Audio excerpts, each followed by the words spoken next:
Okay, so here I am back in Atara.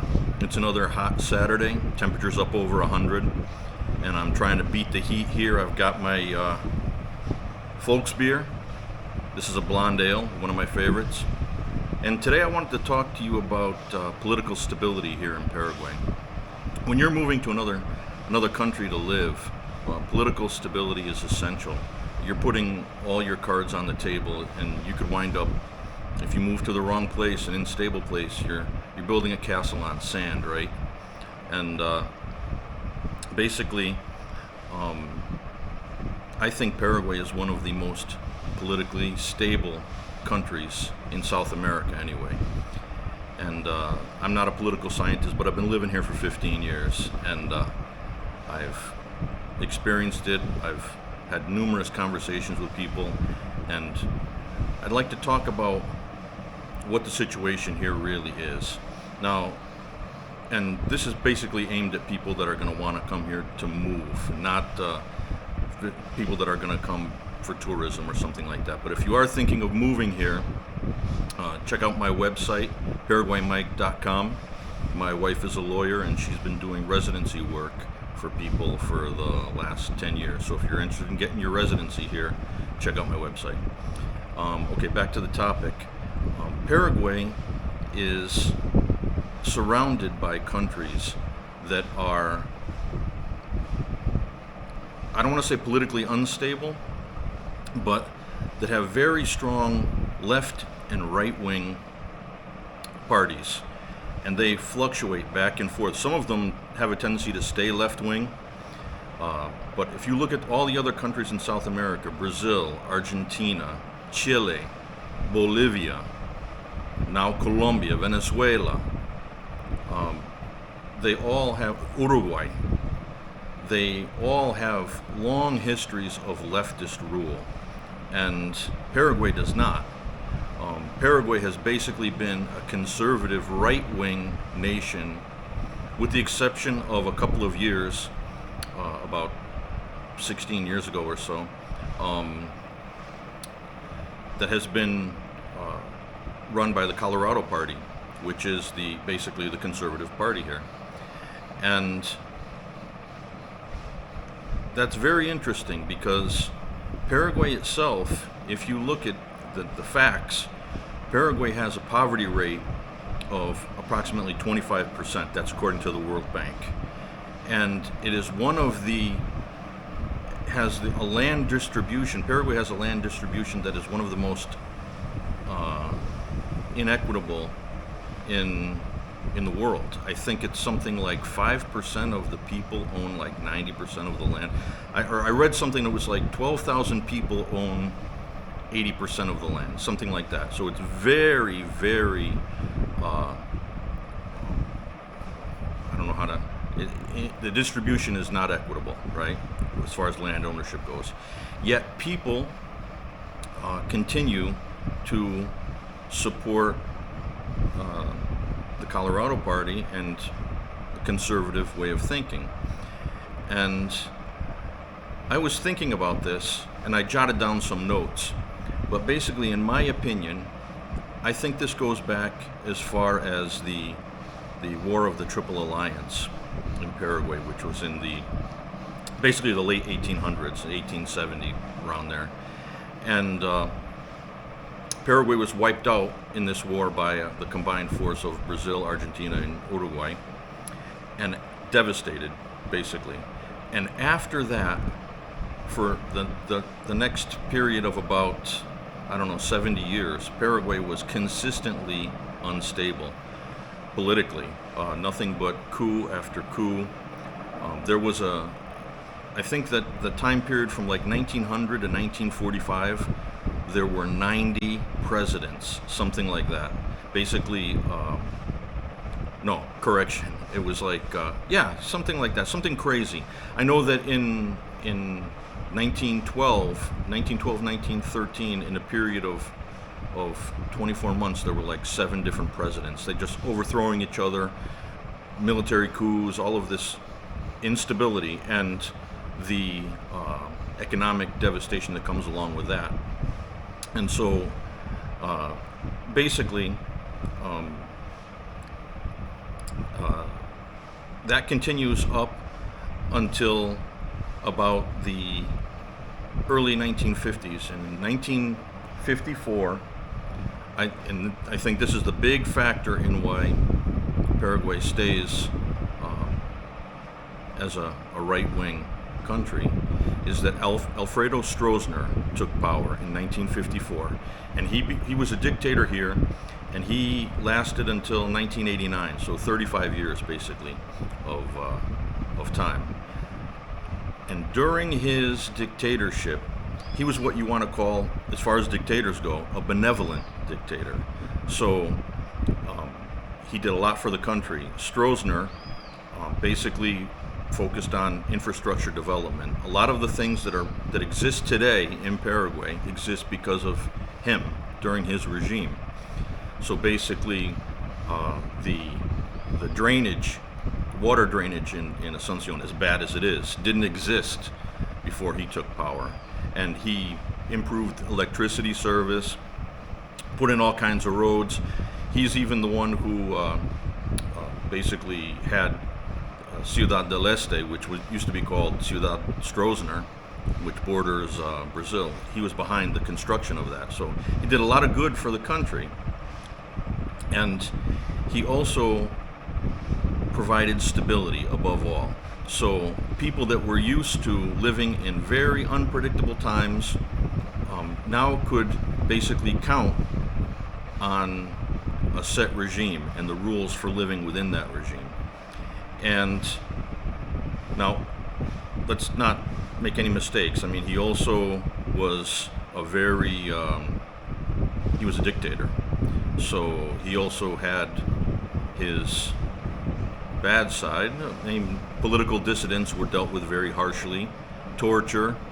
Stroessner was a big element in CIA's Operation Condor during the 1960s and 70s, which was battling against communist regimes. Now, Paraguay didn't really need a lot of assistance from CIA because Stroessner had the place sewed up tight. But he did have some incidences during his regime where political opponents were tortured, disappeared. There was an incursion. There was an attempt to overthrow him. Some guerrillas came in, I think it was 1958 or 1959, across the border from Argentina, and they were rapidly basically killed and captured by the Paraguayan army. And these leftist guerrillas, then the ones that remained, were, according to the stories, sent to the Chaco and taught how to fast rope out of helicopters without the aid of a rope. So they were dealt with. So he was also a very harsh, brutal guy when he had to be. But during his time, it's interesting because if you talk with people, many people, a majority of people, quote unquote, miss the old days because there was a lot of security during that time. So people remember being able to leave their doors open, and when it was hot, sleep outside in their yard. And I mean, things like that, anecdotes like that. Now, of course, you do have people like some people in my wife's family that hated the guy because during his regime, there was a 12 o'clock midnight curfew, and a couple of them were arrested because they had a little almacén. It's like a shop, where, not a grocery store, but like a little shop in the neighborhood where you can go and pick up stuff. And they were caught selling beer after midnight, so the cops came and rounded them up, put them in jail for the night.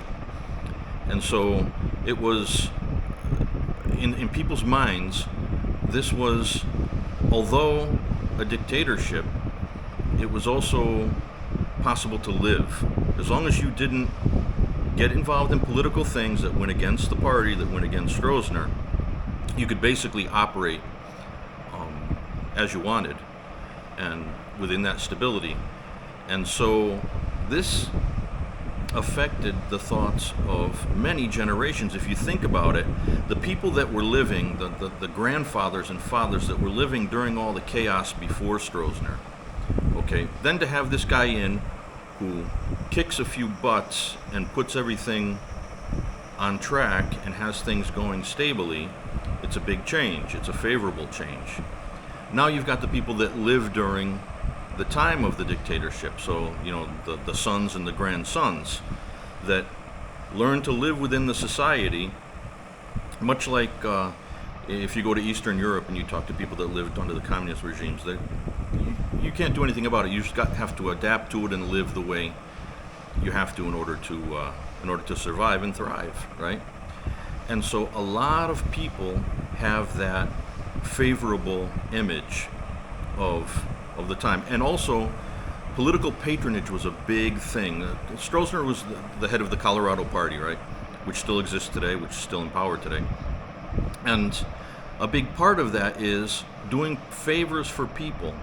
Okay, there are they're called sectionals. They're like little, not offices, but little, I can't think of the right word, but in various neighborhoods around the big cities, you go to that building and they have meetings and cookouts and talk about political stuff that affects the neighborhood, and so there's a lot of participation from the people. There's a grassroots network, and there's certain benefits that the party will do for people. So, like, for example, someone has a personal problem. I'm not talking about money, I'm talking about favors. So if someone needs a job, they might get this person a job.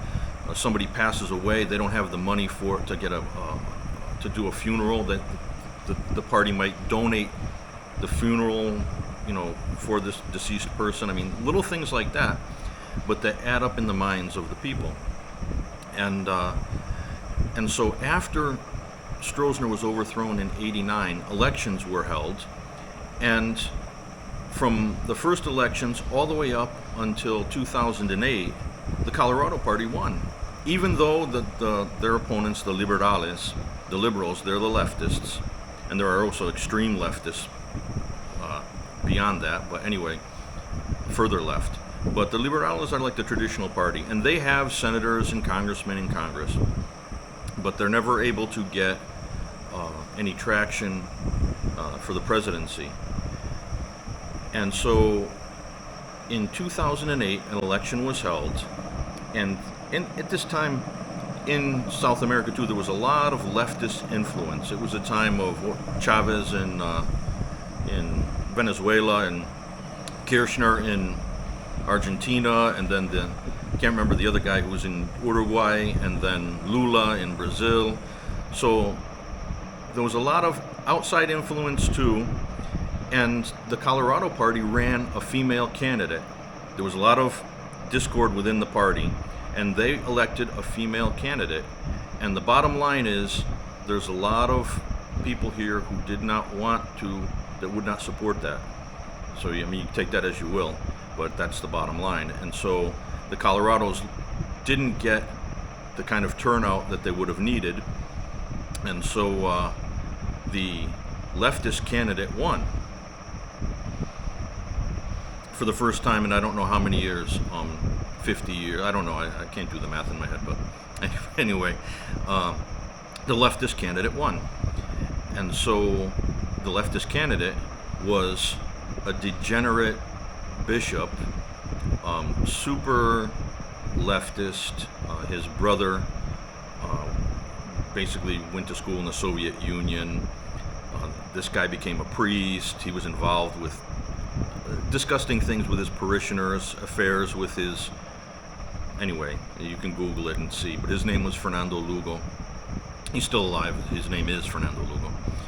And he took power, and he tried to initiate a lot of land reforms. And so right away he set to work with organizations, ginning up the peasants, the campesinos, to basically to start protesting, riots, stuff like that. Not riots, but protests. And Lugo was, trying to implement a lot of left-wing policies. Now, a lot of the stuff he was fought on, of course, in the Congress, because the Colorados still basically dominated the Congress anyway. So, but Lugo eventually was impeached, I think in 2012 maybe, something like that. He was impeached because there was an incident that happened in the eastern part of Paraguay involving some peasants, and it was an uprising. They had taken a farm over and kidnapped some people, something like this, something outrageous. And so the government sent people to deal with that. But instead of sending armed troops, they sent the blue helmets, which are like riot people. They dress in blue uniforms. They've got like shin guards and armed guards and blue helmets and shields. And they sent those guys, a detachment of them, to go and deal with these armed peasants. And somehow the peasants were alerted of this secret operation, and they set an ambush up, and they managed to grease, like, I don't know, half a dozen police officers, something like this. A couple campesinos got killed too, but then somehow the allegation, I don't know if it was ever proven or not, but the allegations were that Lugo and his leftist net basically leaked that classified information to the campesinos, and enabled them to do this. It was a really big thing at the time in Paraguay, so that this had happened, because that type of stuff doesn't really happen here. Now, he was impeached, and then his vice president, who was a liberal, finished out his term for another year, something like this. And then for the following 3 consecutive elections, it's all been Colorados. Now, I probably should have started out this video talking a little bit about the Colorado Party, but they're the center-right party, basically. And so they're all about business and growth. Now, of course, they're as corrupt as the day is long, just like every other political party on the face of this planet, but they are not into any of this confiscation of wealth or this leftist, Marxist, Leninist type stuff. That stuff doesn't fly here, and people don't support that. So basically, let me take a look at my piece of paper. I made some notes. I just want to make sure if I didn't leave anything out. But yeah, basically, what the people here have learned during this long period of Colorado rule, they call it the Ley de Embarate, basically the law of the powerful.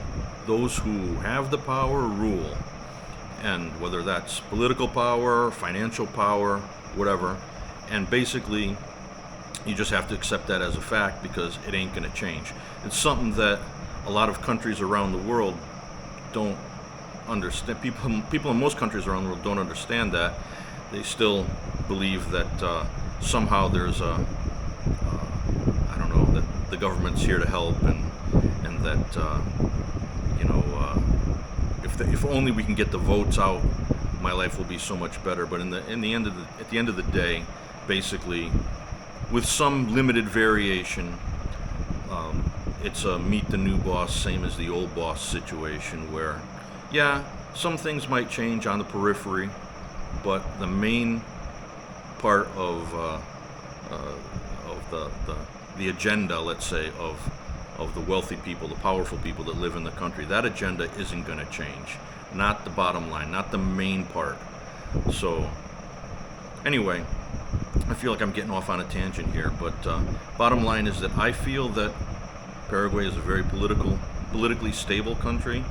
It's a good country in which to invest, which is why I continue to invest here, because for the foreseeable future, that situation is not going to change. But anyway, I think I've rambled on for enough time. I will finish this beer, and no asado today. We're going out, so at least I don't have to worry about that. Anyway, adios amigos.